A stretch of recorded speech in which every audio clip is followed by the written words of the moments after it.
कितने साल की? 5-5 साल की योजनाएं बनाई गई थी। ठीक उसी तरह से हमारी पंचवर्षीय योजना 1951 से लेके 1956 तक चली थी। प्रथम पंचवर्षीय योजना 1951 से लेके 1956 तक चली थी, जिसके अंतर्गत के.एन.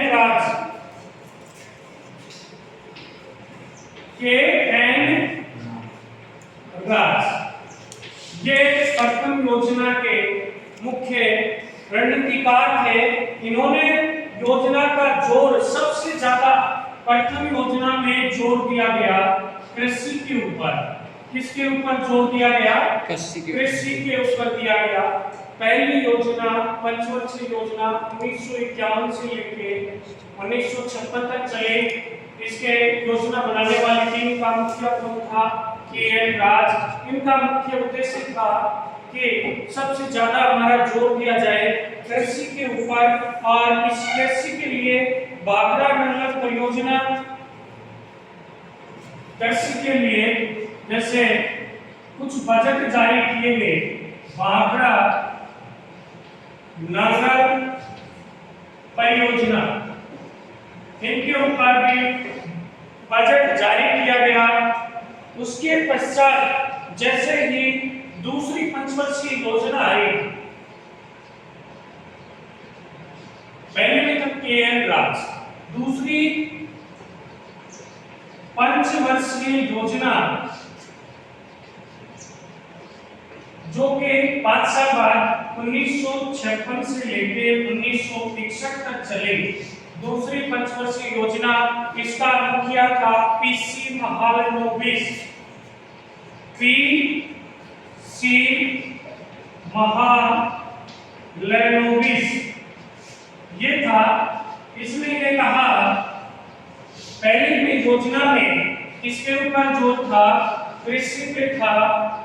दूसरी योजना में पी.सी. महालनोबिस ने कहा कि कृषि के ऊपर ज्यादा जोर देने से हम आर्थिक प्रगति में विकास रुक गए, इसलिए उनका दूसरी योजना में ज्यादा जोर था कि किसके ऊपर जोर दिया जाए। उन्होंने उद्योगों के विकास पर जोर दिया।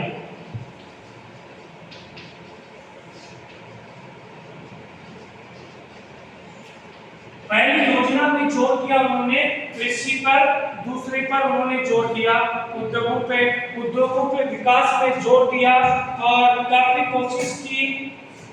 इसके अंदर क्या किया गया?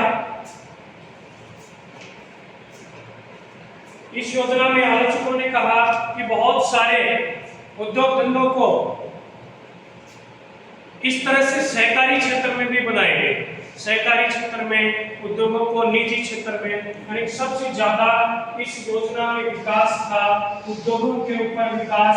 उद्योगों के ऊपर जोर देने से इसकी योजना की काफी कमी आई। फिर दोबारा तीसरी पंचवर्षीय योजना आई। इसमें जे.सी. कुमार इस तरह से जाकर वापिस तीसरी योजना के अंदर वापिस इसके ऊपर जोर दिया गया, कृषि पर दिया गया। इस तरह से ये योजनाएं चलती गई और इन योजनाओं का मुख्य कारण था कि सामुदायिक विकास कार्यक्रम, निजी क्षेत्र बनाम सार्वजनिक क्षेत्र। एक मैटर चला था, निजी क्षेत्र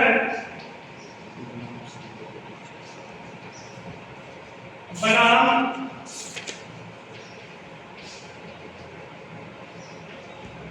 सार्वजनिक क्षेत्र, ये योजना भी चली थी। यानी निजी क्षेत्रों की बजाय सार्वजनिक क्षेत्रों पर ध्यान दिया गया। भारत के अंदर बहुत सारे ऐसा विवाद बढ़े, कृषि बनाम उद्योग, एक विवाद बढ़ा था कृषि बनाम उद्योग। दूसरी योजना के पश्चात एक विवाद उठ के आया था कृषि बनाम उद्योग, क्योंकि बहुत सारे लोग ये चाहते थे कि कृषि पे जोर दिया गया, बहुत सारे चाहते थे उद्योग पे। जैसे दूसरी योजना में उद्योग के ऊपर ध्यान दिया गया, उद्योग के ऊपर ध्यान देने से कृषि वाले नाराज हो गए। इन नाराजगी की वजह से नियोजन में सामुदायिक विकास कार्यक्रम चलाया गया। इसके पश्चात भारत की दो अर्थव्यवस्था की बात थी। हमने पहले पढ़े थी दो तरह की अर्थव्यवस्था थी, एक तो यूरोपीय मॉडल, वैसे देखें तो एक तो पूंजीवादी उदारवादी और एक समाजवादी। समाजवादी रूस और किस देश में थी, चीन में, और पूंजीवादी उदारवादी अमेरिका जैसे देशों में थी। हमने न तो पूंजीवादी अर्थव्यवस्था अपनाई न ही समाजवादी अपनाई। पूंजीवादी अर्थव्यवस्था एक खुली अर्थव्यवस्था होती थी जिसके अंदर व्यक्ति को एकदम खुला छोड़ दिया जाता, मतलब सरकार आपके ऊपर कम से कम प्रतिबंध लगाए, आप अपनी क्षमता के अनुसार कितनी ही पूंजी इकट्ठी करें। लेकिन जो समाजवादी अवधारणा थी उसके अंदर आपकी अर्थव्यवस्था पर विशेष नियंत्रण रखा गया। सरकार नियंत्रण रखती थी कि व्यक्तिगत पूंजी के पक्ष में वो नहीं थी। पूंजीवादी या उदारवादी व्यवस्था थी, उसमें आप ऐश में कितना ही पैसा कमाओ आपके लिए छूट है। लेकिन समाजवादी में पूंजी देश के लिए होती थी, व्यक्तिगत पूंजी का स्थान नहीं था। हमने न ही उदारवादी अपनाई न ही समाजवादी, हमने अर्थव्यवस्था हमारी अपनाई मिश्रित अर्थव्यवस्था। कैसी अर्थव्यवस्था अपनाई, मिश्रित अर्थव्यवस्था। न तो उदारवादी न ही पूंजीवादी, दोनों को नहीं, उनका मिला जुला रूप कहें तो कैसे कहें, जैसे कि आप कितने पैसे कमा रहे हैं मेहनत करके, लेकिन उसका लेखा जोखा सरकार को देना होता है कि आपके पास कितनी संपत्ति है, कितना पैसा कमाया। साथ ही सरकार ने, अपनी भारत सरकार ने उसके ऊपर टैक्स का प्रावधान है। यदि आप जितने ज्यादा, दायरा होता है जैसे 5 लाख तक वर्तमान में कोई कमाई कोई टैक्स नहीं, 5 से ज्यादा उसके ऊपर टैक्स लगता है। ऐसे दायरे बढ़ रहे हैं, जैसे जैसे आपकी इनकम बढ़ती जाएगी आपका टैक्स बढ़ता जाएगा। इस तरह से बढ़ते जाएंगे।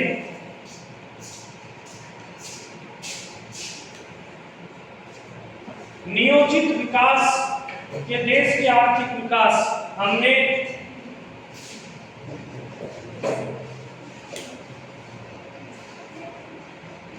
देश के आर्थिक विकास की बात करें, गरीब से गरीब तबके की विकास की बात कर रही थी। नियोजित यानी इस तरह से योजना बनाई जाए देश के गरीब से गरीब व्यक्ति, निचले जो स्तर का व्यक्ति है उसकी भी क्या हो, विकास हो, भलाई हो। ऐसा नहीं कि एक अभिजन वर्ग, पैसे वाले वर्ग का ही केवल भला हो, सब तबके का विकास हो, यही हमारी सोच थी।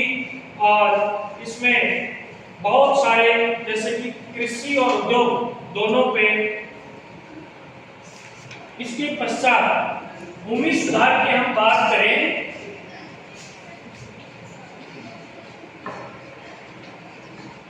भूमि सुधार बहुत बड़े जमींदारी प्रथा थी, वो समाप्त थी। बड़े बड़े जमींदार थे, खेती वो नहीं करते थे, लेकिन उनकी जो खेती थी छोटे व्यक्ति, गरीब व्यक्तियों को दे देते थे, उनसे वो टैक्स या माल लेते थे, मालिक नहीं होते थे। तो उस जमींदारी प्रथा का क्या किया गया, समाप्त किया गया। इस तरह से जैसे कि 1960 के दशक में क्या हुआ, एक खाद्य संकट पैदा हुआ।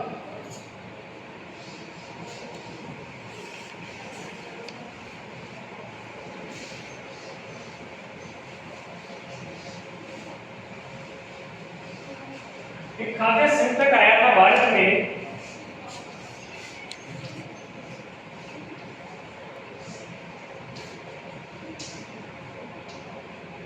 खाद्य संकट 1960 के अंतर्गत बिहार में जैसे ज्यादा आया था। सबसे ज्यादा प्रभावित इस खाद्य संकट से कौन सा राज्य था, बिहार। अब खाने को अनाज नहीं, जैसे कि अपनी योजना थी कि कितना अपने को, जैसे कि 2450 कैलोरी चाहिए प्रति व्यक्ति, प्रतिदिन कितनी कैलोरी चाहिए, 2450 कैलोरी। बिहार में खाद्य अनाज की इतनी कमी आई कि वहां 2450 की जगह 2200 कैलोरी वहां के नागरिकों को दी जा रही थी। कितनी कैलोरी, 1200 कितना कम अनाज वहां नहीं मिल पा रहा था। तो खाद्य संकट कब आया था देश में, 1960 में। आज़ादी के बाद की बातें कर रहे हैं, वैसे आपने पढ़ा होगा 56 का आर्टिकल, पुरानी बात है। हम अपनी किताब में 1947 के बाद की बातें हैं, तो इसमें बिहार में 1960 में ऐसी स्थिति आई थी कि वहाँ प्रत्येक व्यक्ति को एक स्वस्थ रहने के लिए 2450 कैलोरी एनर्जी का भोजन चाहिए। 2450 की जगह वहाँ कितना मिल रहा था? 1250। इस स्थिति में बाद में हमने क्या किया कि 1966 ईस्वी में एक हरित क्रांति आई भारत में, और इस स्थिति में हम 1960 में अमेरिका के ऊपर इतने आश्रित हो गए थे कि हमारे देश में पैदावार कम होती थी अनाज की। हम कहां से आयात करते थे? अमेरिका से आयात करते थे। अमेरिका के ऊपर पूरी तरह से निर्भर होने के कारण अमेरिका ने क्या कर दिया? अमेरिका अपनी नीतियां लादने लग गया, और हमने अर्थव्यवस्था, कैसी अर्थव्यवस्था अपनाई थी? मिश्रित। कैसी अर्थव्यवस्था थी? मिश्रित अर्थव्यवस्था थी। मिला जुला लोग था। अमेरिका कैसी अर्थव्यवस्था चाहता था? पूंजीवादी। लेकिन हमने क्या किया? हमारे हरित क्रांति के जनक थे नॉर्मन बी बोरलॉग। कौन थे? Norman B. इसने क्या किया कि ऐसे उन्नत किस्म के बीज दिए, खाद दिया, ऐसी तकनीकें जारी की कि उससे पैदावार बढ़ गई और हम अपने आप में आत्मनिर्भर हो गए। आज हमारे देश में अनाज की कोई कमी नहीं है, दूध उत्पादन होता है। और एक दूध संबंधित है पीजी कुरियन,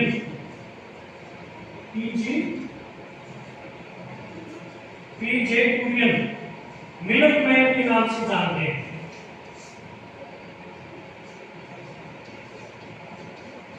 पीजे कुरियन को मिल्क मैन से जानते हैं क्योंकि ऑपरेशन चला था बेटा, ऑपरेशन फ्लड।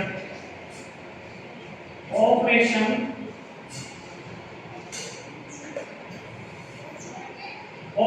फ्लड चला था। ये दूध से संबंधित है।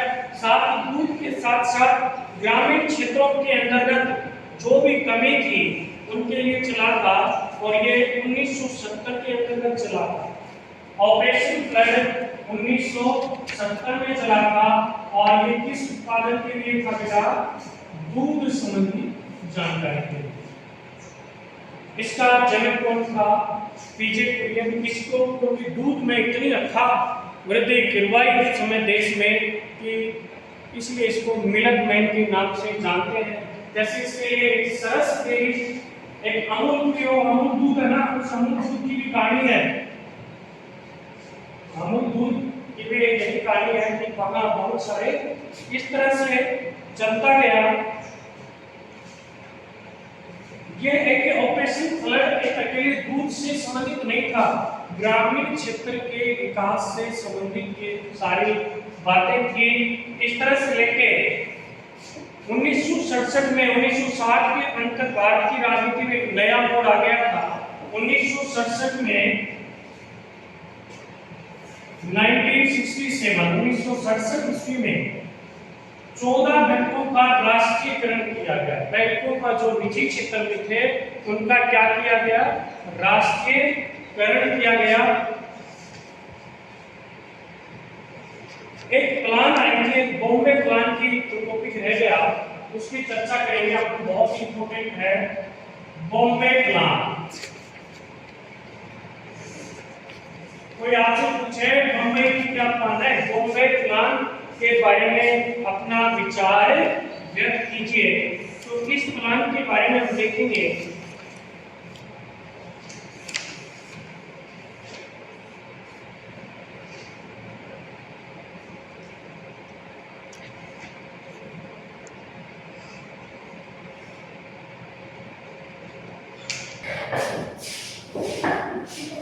बॉम्बे प्लान 1944 के अंदर हमने पीछे वाले वीडियो में डिस्कस किया था कि बॉम्बे प्लान उद्योगपतियों ने एक योजना बनाई थी नियोजित विकास की।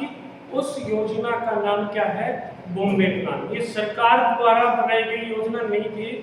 बॉम्बे प्लान योजना उद्योगपतियों द्वारा बनाई गई योजना थी कि नियोजित विकास की उन्होंने योजना बना के दिया था सरकार को 1944 में ही कि इस तरह की अर्थव्यवस्था अपनाई जाए। ठीक है,